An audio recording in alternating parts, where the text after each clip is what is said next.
روزے کی حالت میں سو رہے ہیں اور اس میں غسل فرض ہو گیا تو کہتے ہیں کہ روزہ ٹوٹ جاتا ہے، آپ کیا فرماتے ہیں؟ نہیں ٹوٹتا۔ کچھ لوگ یہ بھی سمجھتے ہیں کہ تھوک یا بلغم نگل جانے سے، اندر لے لینے سے روزہ ٹوٹ جائے گا یا مکروہ ہوگا، اس بنا پر وہ بار بار تھوکتے چلے جاتے ہیں، تو اس متعلق آپ کیا فرماتے ہیں؟ تھوک اور بلغم جتنا بھی ہو نگل گیا تو روزہ نہیں ٹوٹے گا البتہ۔ تو ہائے ہیلو السلام علیکم دوستو، کیسے ہیں آپ سب؟ امید کرتا ہوں سب اچھے ہوں گے۔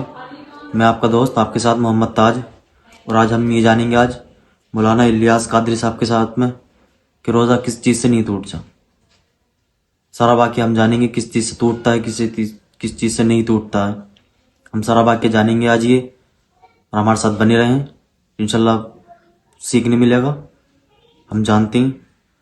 چلیے آئیے پہلے ویڈیو دیکھتے ہیں، بعد میں بات چیت کرتے ہیں۔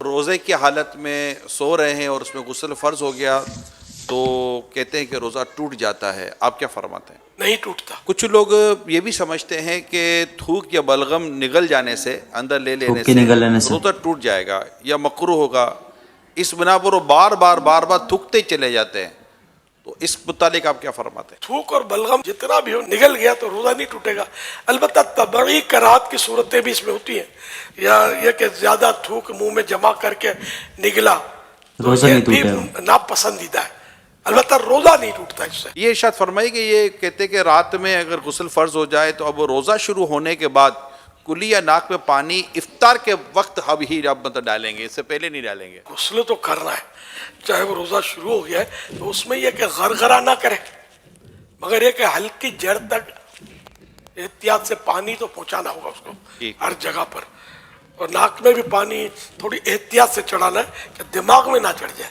اگر دماغ میں پانی چڑھ گیا تو روزہ ٹوٹ جاتا ہے، جبکہ روزہ یاد ہو، اور یہ وضو میں بھی احتیاطیں کرنی ہے۔ کیا الٹی آنے سے روزہ ٹوٹ جاتا ہے، وامٹنگ؟ الٹی خود بخود کتنی ہی آئے چاہے بالٹی بھر جائے روزہ نہیں ٹوٹتا، البتہ خود جان بوجھ کر مثلا انگلی وغیرہ منہ میں ڈال کر الٹی کی اور وہ منہ بھر ہو تو روزہ ٹوٹ جاتا ہے، جبکہ روزہ دار ہونا یاد ہو۔ اچھا، منہ بھر کے معنی یہ ہوتے ہیں کہ جیسے اس کو تکلف کے بغیر روک نہ سکے، یوں کر کے روکا تو یہ تکلف ہو نا، اور رک گئی، ورنہ یہ پھاٹک کھلا رہتا تو در کر کے جا رہی تھی، تو اس صورت میں بھی روزہ توڑنے والی ہی یہ قید ہے۔ کہتے ہیں کہ حالت روزہ میں مسواک نہیں کرنی چاہیے، آپ کیا فرماتے ہیں؟ غلط فہمی ہے، جس طرح روزے کے علاوہ مسواک سنت ہے مسواک تو اسی طرح کرنا ہی روزے چاہیے۔ میں بھی سنت ہے۔ کوئی اس میں احتیاط ہے؟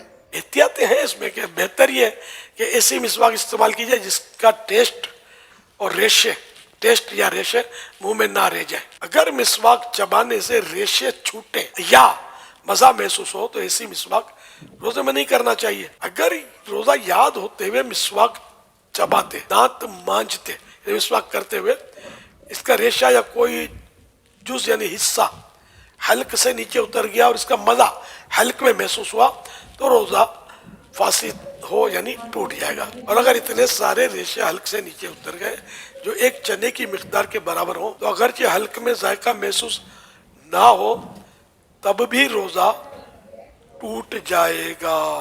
یہ بھی یہ بات آئی ہے کہ جب تک اذان ہوتی رہے سحری اور کھانا پینا جاری رکھا جا سکتا ہے۔ روزے سے اذان کا تعلق نہیں ہے، افطار بھی، اب جہاں مسجدیں نہیں ہیں آواز ہی نہیں آتی اذانوں کی تو کیا کریں گے، تو اس لیے وہ ان کا تعلق اذان سے نہیں ہے، ٹائمنگ سے، اوقات سے، ٹائمنگ سے۔